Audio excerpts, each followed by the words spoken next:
मात्र होइन मनमा छ भन्दै गर्दा धेरै अप्ठ्यारोहरू आउँछन् है सर।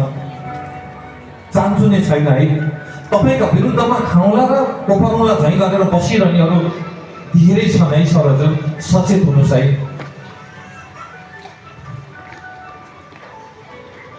किनकि मैले चिया पसलहरूमा र मैले कहीँ क्यान्टिनहरूमा कहीँ चिया पसलहरूमा कहीँ मेरो प्रोग्रामले म कहीँ गएँ भने सच्चाइलाई कसरी चाहिँ नाश गर्न सकिन्छ भनेर योजना बनाएको मैले धेरै ठाउँमा सुनिरहेको हुन्छु।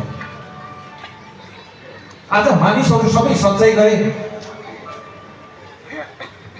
त्यसले के गर्छ, कसो गर्छ, अब हाम्रो अस्तित्व के भनेर अस्तित्व खोजिरहेका छन्।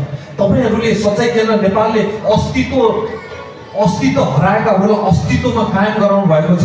उहाँहरू अस्तित्व हराए बरु यिनको अस्तित्व मेट्नुपर्छ भनेर ठाउँ ठाउँमा मिटिङ बसिरहेका छन् सर। हजुर तपाईँहरू सचेत र जागा हुनुहोस् है।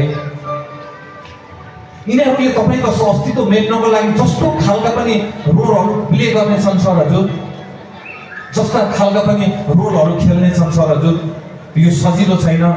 धेरै मानिसहरू सच्चाइलाई कसरी अस्तित्वबाट आउट गर्न सकिन्छ, यिनीहरूको अस्तित्व मेट्न सकिन्छ भनेर लाखौँ मानिसहरू अहिले ठाउँ ठाउँमा मिटिङ बस्न सुरु गरिरहेका छन्।